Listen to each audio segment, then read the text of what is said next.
할렐루야.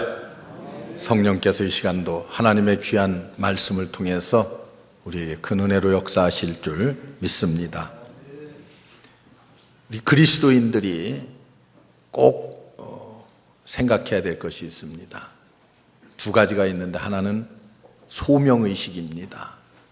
하나님께서 우리를 부르셔서 우리는 그 부름에 응답해서 예수 그리스도를 영접하고 구원받고 구원의 기쁨과 감격을 누립니다. 이것을 우리는 소명이라고 하고 이 소명의식을 가지고 살아야 돼. 다시 말하면 구원의 확신을 가지고 우리 그리스도인들은 이 세상을 살아야 됩니다. 그런데 우리가 구원받은 하나님의 백성이라고 하면은 또 한 가지의 우리가 꼭 중요시 생각해야 될 것이 있는데 그것은 바로 사명의식입니다. 하나님의 백성인 내가, 하나님의 자녀인 내가 이제는 어떻게 무슨 일을 하면서 하나님께서 내게 맡겨주신 사명을 어떻게 잘 감당하면서 살 것인가 하는 것을 우리는 생각해야 됩니다. 그래서 이 두 가지는 뗄래야 뗄 수 없는 우리 그리스도인들이 가지고 있는 가장 중요한 사명 가운데 하나입니다. 오늘은 이 열왕기서에 있는 말씀을 통해서 이 소명에 관한 말씀 그리고 사명에 관한 말씀을 여러분들과 함께 나누려고 합니다. 교회는 사명이 여러 가지가 있습니다. 친교의 사명도 있고 봉사의 사명도 물론 있습니다. 그러나 그 중에 가장 중요한 사명이 있다고 하면 그것은 두말할 것도 없이 선교의 사명입니다. 그래서 어느 신학자는 이렇게 말합니다. 교회가 모든 프로그램, 그 다음에 모든 예산 이런 것들의 50% 이상을 선교에 쓰지 않는다고 하면은 그 교회는 아무리 많은 숫자가 모인다 할지라도 미자립 교회에 불과하다. 그런 말을 했어요. 선교의 중요성이 그리고 선교가 얼마나 소중하다 하는 것을 우리에게 깨닫게 해주는 말씀입니다. 오늘 말씀을 통해서 우리 모든 성도들이 선교의 새로운 깨우침이 있기를 주의 이름으로 축원합니다. 선교하는 교회가 좋은 교회입니다. 그리고 선교하는 교회가 부흥하는 교회입니다. 열정을 가지고 선교의 열정을 가지고 우리가 신앙생활을 해야 이것이 마땅하고 이것이 주님의 지상 명령입니다. 오늘의 말씀을 한번 보세요. 때는 엘리사 시대입니다. 아람 왕 베나닷이라고 하는 사람이 사마리아 성을 공격을 해서 이렇게 전쟁을 일으켰습니다. 그런데 이 사마리아 성이 오랜 기간 동안 이 아람 군대에게 포위가 되어 있었어요. 그러다 보니까 이 성으로 들어오는 모든 사람이나 또는 물질이나 이런 것들이 다 차단되어서 성 안에 있는 사람들이 식량이 떨어지고 이제는 먹을 것이 없어서 굶주렸습니다. 얼마나 굶주렸느냐? 오늘 읽은 7장 그 앞에 6장의 말씀을 보면은 28절에 보면은 이렇게 말합니다. 한 여인이 야 오늘은 내 자식을 먹고 내일은 내 자식을 먹자. 자식을 먹을 만큼 그렇게 아주 절박한 그런 굶주림에 허덕이고 있었습니다.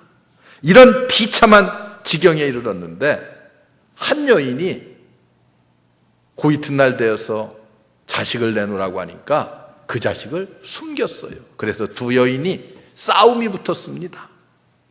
왕에게 하소연을 했어요.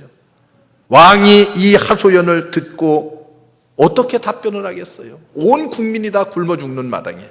그래서 왕이 자신의 옷을 찢으면서 탄식한다는 내용이 6장에 나오고 있습니다. 이런 상황 가운데서 하나님의 음성이 들려옵니다. 엘리사라고 하는 선지자를 통해서 하나님의 음성이 이 사마리아 성에 들려왔어요. 오늘 읽은 1절의 말씀을 보면 여호와께서 가라사대 때 내일 이맘때에 사마리아 성문에서 고운 가루 한 스아에 한 세겔을 하고 보리 두 스아에 한 세겔을 하리라, 이렇게 말했어요. 굶주린 하나님의 백성들을 향한 하나님의 음성입니다. 아모스서를 보면은 너희가 물이 없어 양식이 없어서 기갈과 기근이 아니라 말세가 되면은 하나님의 말씀이 없어서 너희가 기갈과 기근을 겪게 될 것이라, 이렇게 말씀하고 있습니다.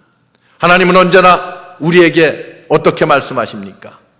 내가 너희에게, 하나님의 백성들에게 풍성한 양식을 주마.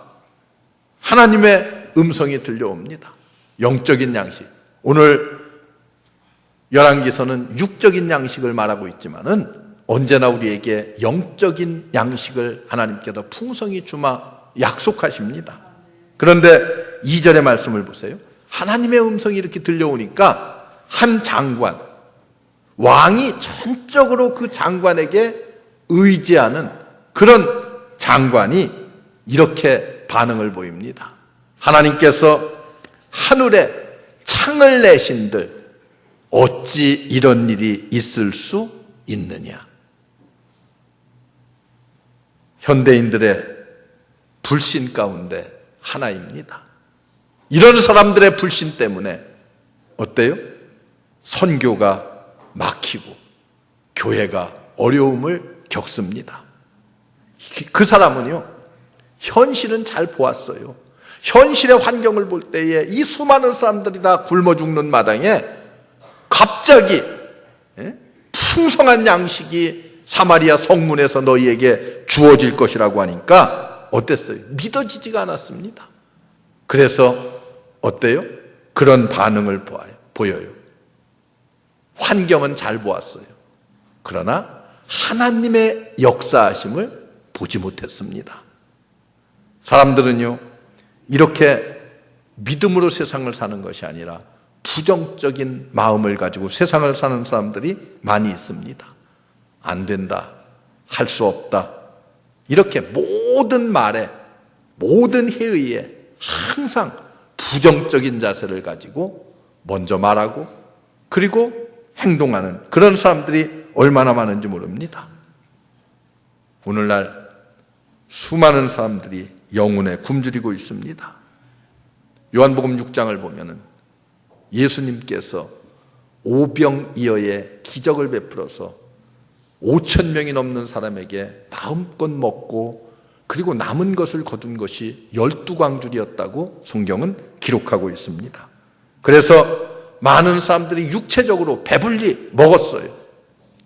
그런데 예수님께서 이제 요한복음 6장 중반 이후를 가면은 예수님께서 너희는 이제 썩을 양식만을 위해서 일하지 말고 영생하도록 썩지 아니할 양식을 위해서 하라, 이렇게 말씀해요. 그러면서 예수님께서 내가 곧 생명의 양식이라는 거예요. 내가 곧 생수니라, 이렇게 말씀해요. 복음이 곧 생수이고 복음이 곧 이 영생의 양식인데, 우리 주님께서 이렇게 생명의 양식에 관해서 말씀을 하니까 사람들이 어떻게 했어요? 사람들이 하나 둘 다 도망을 갔어요. 다 도망을 가고 예수님 곁을 떠났어요. 오늘은 점심을 맛있게 드셔도 되겠어요. 지난주일 제가 광고했는데 예배 시간에 핸드폰이 울리는 사람은 오늘 전 교인 점심 식사를 대접해야 된다. 누군지는 잘 모르겠지만 하여튼 알아서 하시기 바랍니다. 예. 이렇게 예수님의 메시지가 육신의 양식을 채워주는 거에서 생명의 양식을 채워주는 것으로 예수님의 말씀의 내용이 바뀌어 갑니다. 그랬더니 요한복음 6장 저 후반에 가서 보니까 사람들이 하나둘 다 예수님의 곁을 떠났다고 그랬어요. 육신의 양식을 줄 적에는 엄청 많은 사람들이 모여들어 5천 명이 넘는 사람들이 모여서 예수님을 환대하고 먹고 마시고 그랬어요. 그런데 생명의 양식에 관한 말씀을 전하니까 다 도망가 버렸어요. 그리고 덜렁 예수님의 제자들만 남아 있습니다. 예수님이 제자들을 향해서 물어요. 너희도 가려느냐? 그랬더니 베드로가 탁 나와서 하는 말이, 영생의 말씀이 여기 계신데 우리가 누이게로 가오리이까. 참 어떻게 보면 베드로는 그런 점에서 예수님의 좋은 제자가 될 수 있는 자질을 갖춘 사람이라고 볼 수 있어요. 영생의 말씀이 여기 계신데 어디로 가느냐 이거예요. 우리가 예수님은 늘 우리를 어떻게 해요? 풍성한 생명의 양식으로 채워주시기를 원하시고 우리를 항상 은혜의 자리로 초청하십니다. 아름다운 소식, 복음의 기쁜 소식, 부활의 기쁜 소식, 이 소식을 세계 만방에 널리 전하는 것이, 이것이 선교입니다. 늘 말합니다마는 우리가 세상에 살면서 조금만 기쁜 일이 있어도 이웃과 함께 나누잖아요. 요즘 뭐 결혼 시즌이라 그런지 많은 사람들이 청첩장을 보내요. 저도 한 주일이면 보통 한 서너 개는 받는 것 같아요. 이렇게 가정의 기쁜 애경사를 우리에게 알리는 이유가 뭐예요? 함께 기쁨을 나누자는 거 아니겠습니까? 우리는 복음의 기쁜 소식, 생명의 양식을 나누는 일에 얼마나 여러분들이 열정을 가지고 있습니까? 오늘 말씀으로 다시 돌아와서 봅시다. 나환자 4명이 등장합니다. 세상에서 다 버림받은 사람들이에요. 버림받아. 그 당시에 나환자들이라고 하면은 아예 성전에 들어오지도 못했습니다. 부정탄다고 그래서. 그리고 어떻게 했어요? 그들은 따로 격리해서 저 성 어디 한 구수막에 모여 살았습니다. 그런데 이들이 생각을 해봤어요. 야, 이 성 안에 있어봤자 굶어 죽을 거 뻔한데 이제 오늘 내일 굶으면은 이제 죽을 수밖에 없는 우리들인데 차라리 여기서 굶어 죽느니 저 적진에라도 한번 나가보면은 혹시 그들이 우리를 살려줄지 누가 아느냐? 그들이 혹시 우리에게 먹을 것을 좀 줄지 누가 아느냐? 그런 마음을 가지고 여기서 죽어도 죽고 나가서 적들에게 죽어도 죽고, 그래서 목숨 걸고 어떻게 했어요? 적진을 향해서 나갔습니다. 신앙생활이라고 하는 것은요, 때로 목숨을 걸고 하는 거예요. 어느 선교를 많이 하는 교회에 갔더니 여기 교회에 표어가 붙어 있어요. 거기에 뭐라고 붙어 있느냐 하면은 선교는 전쟁이다, 선교는 순교다, 이렇게 써붙여 놨어요. 선교는 전쟁과 같은 것입니다. 선교는 목숨을 내놓고 하는 거예요. 우리 한국교회에 선교사가 처음 들어와서 대동강변에서 순교의 피를 뿌렸습니다. 그 순교의 피에 한국교회는 120, 30년의 이 짧은 역사 가운데서 엄청난 부흥과 발전을 가져왔어요. 그래서 세계에서 2번째로 많은 선교사를, 미국 다음으로는 우리나라가 2번째로 많은 선교사를 파송하는 이런 나라가 되었습니다. 목숨 걸고 하는 거예요. 선교사들 목숨 걸고 선교하는 거 아니겠어요? 그런데 이런 목숨 걸고 하는 자들에게 하나님께서 풍성한 양식을 값없이 주겠다고 약속하십니다. 여기 나온 자들 아람 군대의 적진으로 들어갔습니다. 그랬더니 하나님께서 그 밤에 이 아람 군대들에게 무슨 소리를 들려주셨어요? 병거 소리와 큰 군대 소리를 그들에게 들려주었어요, 그 밤에. 그래서 이들은 그 소리를 듣고, 야, 저 이스라엘 사람들이 돈을 주고 햇사람과 그리고 애굽 사람들을 사가지고 와서 우리를 치려 하는가 보다, 이렇게 생각을 하고 그 밤에 살기 위해서 다 뿔뿔이 도망쳐버리고 말았다고 성경이 기록하고 있습니다. 나환자들이 그곳에 갔을 적에는 장막에는 텅 비어있고 먹을 것과 마실 것과 금은 보화가 가득했습니다. 그래서 이들은 야, 이게 웬 떡이냐, 실컷 먹고 줄인 배를 채웠습니다. 그리고 나서는 또 금은 보화는 어떻게 했어요? 감추기 시작했어요. 그런데 중요한 사실이 있습니다. 9절의 말씀을 보세요. 이들 중에 한 명에게 큰 깨우침이 있었습니다. 야, 우리가 이 기쁜 소식을 우리만 알고 있을 수 없지 않느냐. 만일 우리만 알고 우리만 먹고 살면은 해가 뜨기 전에 화가 우리에게 임하리라. 이거 위대한 깨달음입니다. 첫째는 내게 필요한 것이 무엇인가를 깨닫는 거예요. 여러분들에게 필요한 것이 무엇입니까? 내 영혼에 필요한 것이 무엇입니까? 하나님의 복음, 부활의 주님, 예수 그리스도, 그분을 영접하고 그분을 믿음으로 우리가 구원을 얻는 거예요. 예수 그리스도를 영접해서 주님이 주시는 생명의 양식으로 우리의 줄인 배를, 줄인 영혼을 채워야 될 필요성이 있습니다. 우리의 가란 영혼, 이 가란 영혼에 필요한 것이 무엇인가를 알아야 돼요. 그리고 내 영혼이 하나님의 복음으로, 하나님의 말씀으로 구원의 양식으로 채워졌다고 하면은 그 다음은 내 자신의 필요한 것이 채운 것으로 만족하는 것이 아니라 이제는 내 이웃의 필요가 무엇인지를 생각할 줄 아는 것이 중요합니다. 나는 배불리 먹고 잘 살고 있는데 내 이웃은, 오늘 말씀을 빌린다고 하면은 저 성 안에 있는 수많은 내 백성들은 다 굶어 죽어가고 있는데 나 혼자만 배불리 먹고 마시는 것은, 이것은 신앙적 이기심입니다. 이것은 범죄입니다. 범죄. 여기 나환자들의 자각을 보세요.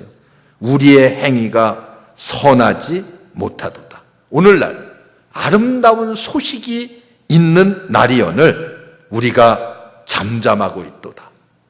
복음의 아름다운 소식을 전하지 않으면 그것은 곧 범죄입니다. 장님이 죽음의 길로 들어서고 있는 것을 보고도 가만히 있었다고 하면 이것은 범죄입니다. 나만 살면 되지, 그것은 범죄예요. 여러분 요즘 보고 있잖아요. 세월호 사건을 통해서 누가 나만 살지 하고 도망했어요? 선장부터 선원들이 다 나만 살면 되지 않겠냐. 그 사람들이, 그들을 다 구원해야 될 사람들이 나만 살면 되겠다고 도망을 쳤어요. 어떻습니까? 그 결과가 어때요? 그들에게 아마 온 국민의 분노가 그들에게 다 임하리라고 봐요. 어떻습니까? 그래서 바울은 복음은 전하지 않으면 화가 미치리라. 그래서 이들이 중대한 결심을 합니다. 이제 떠나서 이 기쁜 소식을 전하자.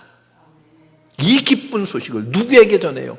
저 성 안에 굶어 죽어가는 수많은 내 백성들에게 전하자. 교회에 와서 이 사명을 깨닫지 못하면은요, 신앙이 퇴보합니다. 주저앉고 맙니다. 신앙은 이렇게 선교에 열정을 가지면은 누구나 다 신앙이 성장할 수 있습니다. 힘이 생기고 용기가 생겨납니다. 선교는 전하는 거예요. 전하는 거. 간단히 말하면은. 그리고 내가 하고 내가 직접 나가서 전하지 못하면은 어떻게 해야 돼요? 보내는 선교사가 돼야 돼. 보내야 돼. 그리고 기도하는 선교사가 돼야 돼. 죽어가는 영혼들을 위해서 여러분들이 때를 따라 새벽마다 저녁 시간에 와서 기도하는 선교사. 그래서 성도들이요, 선교하지 않으면 어떤 결과가 나오는 줄 아세요? 불평꾼들이 되기가 쉽습니다. 불평꾼들. 어떤 사람은 우리 국내에 우리 주변에도 안 믿는 사람이 이렇게 널려 있는데 뭐 해외까지 선교를 해야 돼? 그런 생각을 갖는 사람들이 있어요. 해외 선교를 많이 하는 교회는 국내 선교도 많이 합니다. 내가 다 조사해 보면은 그래요. 선교의 열정을 여러분들이 얼마나 가지고 있느냐. 우리 예수님도 이 땅에 오셔서 선교의 열정을 우리들에게 보여주셨어요. 우리 예수님 요한복음에 보면은 요한의 제자인 안드레에게 복음을 전해요. 안드레가 가서 베드로를 데리고 와요. 그래서 베드로로 하여금 예수님을 만나게 하고 베드로가 예수님의 제자가 됩니다. 조금 있으면은 또 빌립이라고 하는 사람에게 예수님이 복음을 전해요. 빌립은 어떤 사람입니까? 타산적인 사람, 아주 계산적인 사람이에요. 오병이의 기적을 베풀 때 여기 있는 사람들에게 먹을 걸 나눠줘라, 예수님께서 그렇게 말씀해요. 그랬더니 빌립이 벌떡 일어나서 하는 말이 있습니다. 아니 200데나리온이나 되는 돈이 있어도 여기 있는 사람을 다 먹일까 말까 하는데 언제 이 많은 5천여 명이나 되는 사람들에게 먹을 것을 줄 수 있겠습니까? 따지기 좋아하고 그리고 이기적이고 그런 사람에게도 복음을 전해 예수님께서 강권하여 나를 따르라 하십니다. 그리고 나다나엘에게 복음을 전해요. 빌립이 나다나엘을 소개합니다. 이 빌립이 예수님에 대해서 나다나엘에게 소개를 했더니 나사렛 같은 동네에서 무슨 선한 사람이 나올 수가 있겠느냐. 이게 나다나엘의 대답입니다. 아주 편견을 가졌어요. 그런데 예수님은 이 나다나엘에게 어떻게 말합니까? 보라, 이는 참 이스라엘 사람이로다. 나다나엘이 예수님께 물어요. 나를 아십니까? 그 속에 간사함이 없도다. 나다나엘이 이렇게 대답합니다. 그 몇 마디의 대화요. 그런데 나다나엘이 랍비여, 당신은 하나님의 아들입니다. 불과 서너 마디를 주고받는 사이에 이 편견을 가졌던 나다나엘이 예수님의 제자가 되는 이런 놀라운 역사가 나타납니다.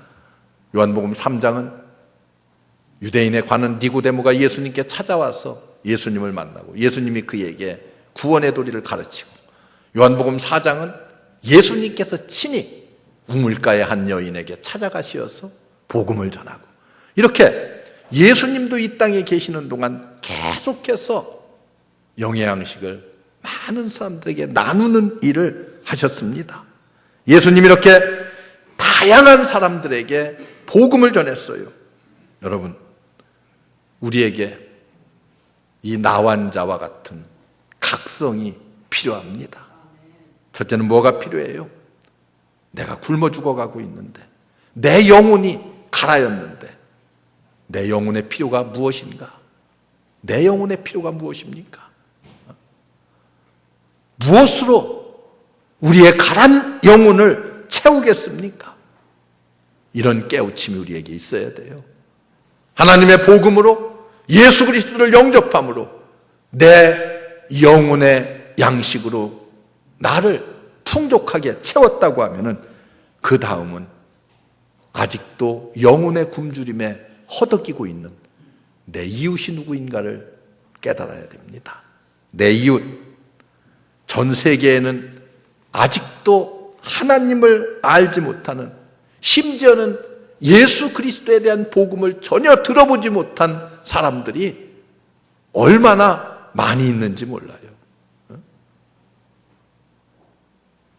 이 깨달음, 이것이 우리에게 필요하고, 이 깨달음이 있은 다음에는 우리는 어떻게 해야 돼요? 결단이 있어야 돼요. 결단. 그리고 적극적인 행동이 필요합니다. 내가 나가서 복음을 전하고, 복음을 전하지 못하면은 우리 선교 회원이 돼서, 여러분 조금씩이라도 다, 다른 건 못해도 선교 회원만큼은 조금씩이라도 다 선교 회원이 돼서 보내는 선교사가 되고, 틈틈이 여러분들이 기도할 때에 저들을 위해서 기도하는 선교사가 돼야 됩니다. 부정적인 생각을 버려야 돼요. 아, 그 사람에게는 내가 복음을 전할 수 없어. 나는 할 수 없어. 오늘 여기 한 군대 장관과 같이 어찌 그런 일이 일어날 수가 있겠느냐. 이런 부정적인 생각을 가져서는 안 됩니다. 엘리사가 이 군대 장관에게 뭐라고 말합니까? 너는 그것을 보기는 하되 먹지는 못하리라. 그래서 저 17절로 내려가 보면은 이 장관이 수많은 곡식을 눈으로 보고도 먹지 못하고 죽었습니다. 한 영혼을 소중히 생각하는 마음들이 있어야 돼요. 내가 먼저 선교에 열정을 가질 필요가 있습니다. 온 성도들이 발벗고 나서서 선교의 열정을 가지고 선교의 대열에 동참해야만 합니다. 그래서 우리 모든 교회 성도들이 보내는 선교사, 기도하는 선교사가 되어야 돼요. 내가 직접 갈 수 있으면 더더욱 좋고요. 그래서 우리 교회는 선교하는 교회로 아름다운 본보기가 되는 좋은 교회, 좋은 성도 여러분들 되시기를 주의 이름으로 축원합니다. 기도하겠습니다. 은혜로우신 아버지, 하나님의 크신 은혜와 사랑을 감사합니다. 우리를 불러주시고 가난 영혼을 예수 그리스도의 생명의 양식으로 채워주시니 감사합니다. 우리 온 성도들이 나의 필요가 무엇인지를 알고 우리의 영혼을 복음으로 채웠다고 하면 이제는 우리의 이웃의 필요가 무엇인지를 깨닫게 하옵소서. 이웃을 위해서 복음을 전하고 그들을 위해서 기도하고 선교사가 되고, 그래서 가는 선교사, 보내는 선교사, 기도하는 선교사들이 다 되게 하여 주옵소서. 예수님의 이름으로 간절히 기도하옵나이다. 아멘.